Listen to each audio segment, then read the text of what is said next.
When you try to cook ahead, you cook for the week. Yeah, that's nice. Until the next week comes, we're gonna fix that.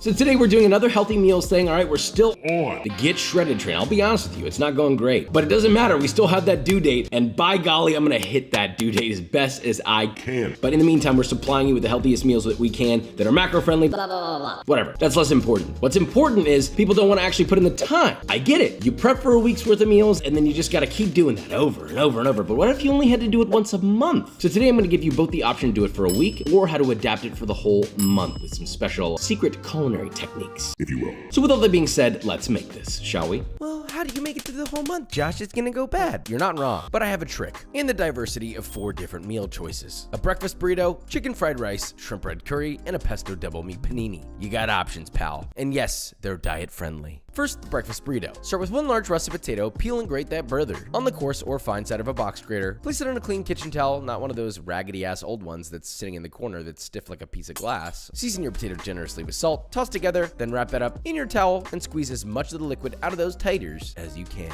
In a medium-sized nonstick pan, lightly greased with cooking spray. Heat to medium, and once, what? That was bad. I don't know what that was. Add your shredded tater and press into the pan tightly. Cook for 3 to 4 minutes, then flip and cook for another 3 to 5 minutes. Season and taste with salt. Once crisp on both sides and the inside is just cooked through, it's done. Set that bad boy to the side. Look, I like a little breakfast sausage, but we're gonna use turkey. So get a medium-sized bowl, add 1 pound or 450 grams of 98% lean ground turkey. Yes, this will be dry like those weird little cracks that you see in the desert if you overcook it, so please pay attention, sweetie. Papa's here. Add 1 teaspoon or 1 gram of ground fennel powder, 1 teaspoon or 1 gram of garlic powder, half a teaspoon or half a gram of ground cumin, half a teaspoon or 1 gram of onion powder, 2 teaspoons or 15 grams of sugar, and 2 teaspoons or 14 grams of fine sea salt. Mix together until thoroughly incorporated, and cooking this is simple, but it's not easy. You don't have a lot of fat in it, so you cook it 2 under and you have, well, raw turkey. 2 over and it's drier than the sands of time. Heat up a medium 10 to 12 inch nonstick skillet over medium-high, lightly grease with cooking spray. Once hot, press your turkey flat into the pan. You know, kind of like a giant burger patty. Let that sear for 2 to 3 minutes. Once that's brown and beginning to set, flip and repeat on the other side. This time just let it cook, keeping a watchful eye until an internal temp of 165 Fahrenheit. Cut off the heat and cut into small rectangles or squares. This can all be done in that same pan. Just don't use a knife and get the nonstick coating in your body. It's bad for you.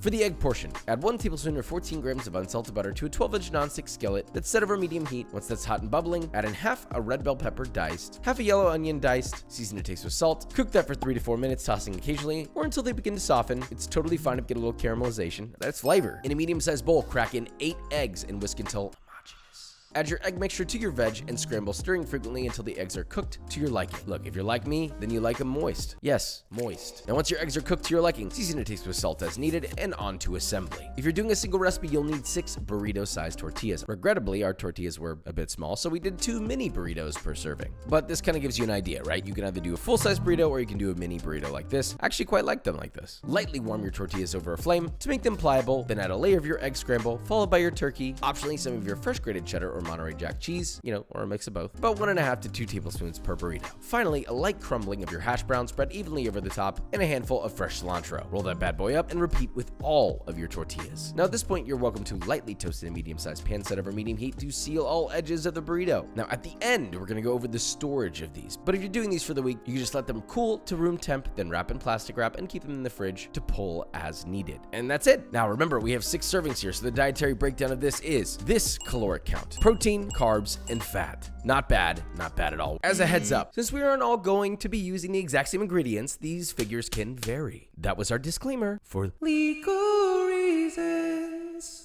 We're still on that Operation Shredded, okay? We're still rolling. I'm not gonna lie, there's been a few hiccups in Operation Get Shredded. It's been busy, all right? I'm still finishing my cookbook, so I might have a little snack here and there. Moving on to a very simple chicken fried rice. I will say this is probably the hardest one to 3x the recipe because you're gonna need like 2 woks or 2 large pans, but don't overthink it. But thankfully, it's very easy. If you're using a wok, make sure it's properly seasoned. Yes, Papa is gonna show you what that means. Generously oil your pan and heat it over high heat, swirling to coat often, and as soon as it begins to smoke, cut off the heat, carefully pour out all the oil, and wipe your wok completely completely clean using a paper towel. Now we're ready. Reminder, this is the 6-serving version. Add 1 tablespoon or 12 grams of vegetable oil to your wok or large pan, heat over high heat, and once it's ripping hot, add 2 pounds or 900 grams of chicken breast that's been cut into bite-sized pieces. Spread that out to cover as much of the surface area as you can with chicken, and let that sear for 3 to 4 minutes. Do not disturb the chicken. Just let it sit in this layer. This is gonna get that nice even browning on the underside whilst the cook comes up through the chicken. Once each piece is browned, flip and allow to sear for another 2 to 3 minutes or until brown and just barely cooked through. At this point, your chicken will likely be around 90% of the way cooked through. Don't be scared. Just remove it from the pan. Then add 1 carrot, finely diced, 2 medium shallots, finely chopped, and 3 Thai chilies, thinly sliced. Season lightly with salt to taste. Give it a stir fry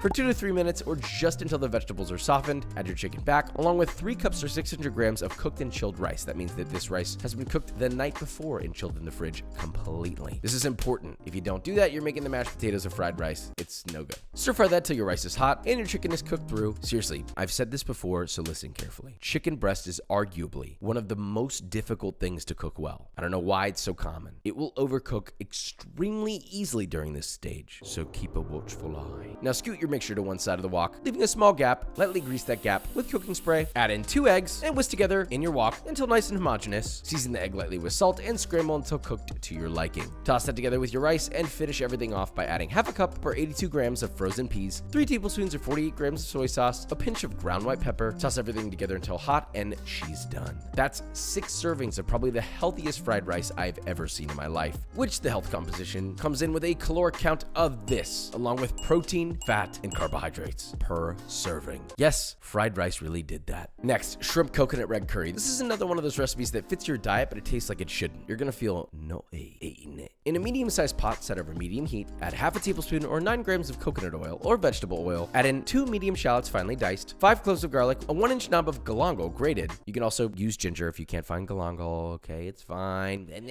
Season with salt and sweat for 2 minutes or just until fragrant and beginning to soften. Add in 3 ounces or 87 grams of red curry paste. Cook that brother out until it wafts into the air. Once it begins to stick to the bottom of the pan, deglaze with 2 cups or 475 milliliters of shrimp stock or chicken stock. Look, this is not necessary and it definitely doesn't keep it super healthy, but if you want to balance out the flavor here, I'd recommend adding 2 palm sugar pucks, which is equal to about 2.5 tablespoons. Bring that up to a simmer and reduce the heat to low. Add in 2 pounds or 900 grams of peeled and deveined shrimp. Optionally, you may need to add about a half cup or 60 milliliters of water if the liquid seems a little too shallow. Bring that bad boy to a boil over medium-high. Reduce the heat to low and simmer for 5 to 8 minutes. Add 1.5 cups or 350 milliliters of light coconut milk. Add in 8 Mecrit lime leaves. Then cut off the heat. Taste for salt. Optionally, add fish sauce to taste if needed. And well, that's actually it. Now, wait a minute, Josh, what's going on? Yeah, we have a little sous vide bag here. Don't you worry. That's all a part of how we're storing these, which I'll show you in a second. And well, that's actually it. You just serve this bad boy with rice, lime wedges, or cheeks if you like them. And for the calories, we're looking at this: protein, fat, and carbs. Frankly, surprisingly good and easy. Now, last but not least, our pesto double meat panini. We don't make enough paninis on here, and I think it's time to start fixing that today.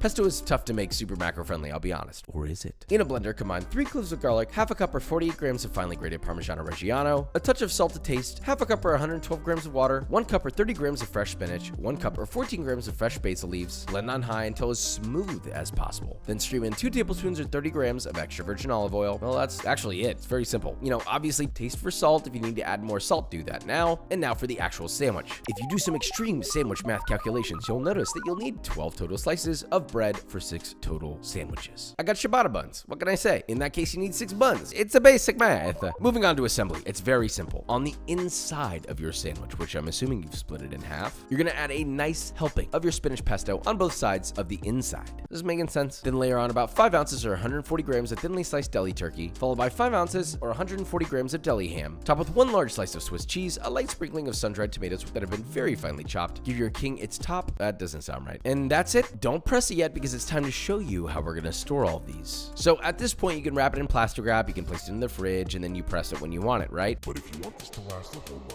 and not get completely destroyed, here's how you do it. So look, in most cases, freezing stuff doesn't really work for most cooked foods, unless Papa shows you. Let's go all the way back to our burrito. A breakfast burrito like this, wrapped up nicely, actually freezes very well. You just pop them in. Once they're frozen, you take them out and you reheat in an oven that's set to around 400 to 450 degrees Fahrenheit until they're done. It's very easy, that's it. Now for your shrimp curry, this is arguably the most preferable for freezing out of everything. Ideally, you'll want to pop these in vacuum sealed bags, 1 serving per bag. Vacuum seal those bad boys, and obviously the other option is to do it in a Ziploc bag. Pick and choose your battle here, but really, vacuum sealing is what's gonna make these the best. Now you're gonna lay it flat in a stack and freeze it in the freezer. The benefit is you could stack 10 of these and they're barely gonna take up any freezer space. Then you just pull out a frozen sheet, and this is the kicker. Get a pot of water very steamy hot, but not boiling. Cut off the heat and lower in a serving of your shrimp coconut curry. Let those sit in the hot water bath for about 5 to 10 minutes or until everything is melted and hot. Then you literally just pour that into a bowl that has rice in it. That's it. It comes out like a freshly cooked curry. This is the type of stuff that they do at like Olive Garden and Panera to make pretty much everything. We're using their tools against them for like actual real food. Whenever you're having a day, you pull one out, you reheat it in a hot water bath, you pour it out, and you have an exquisitely balanced curry with borderline no work that day. For the fried rice, very simple. Once your rice has been cooked and it's cooled, then you stuff it in a nice airtight sandwich bag. Make sure to fill it up pretty tightly, but not so full that the bag doesn't close. And then you just freeze that. Now, just like your shrimp curry, you're gonna drop that into a hot water bath and let that sit in there until completely thawed and hot. Then you just pour it out onto a plate, and that's it. It comes out like freshly cooked rice. I don't know how, it just does. The panini is pretty straightforward, and the pesto holds up very well to being frozen. Just lightly thaw a sandwich at room temp for about 10 minutes, heat a 2-sided griddle or sandwich press to 375 Fahrenheit, and press for 5 to 8 minutes until flat, crispy, the cheese is melted, and looking beautiful.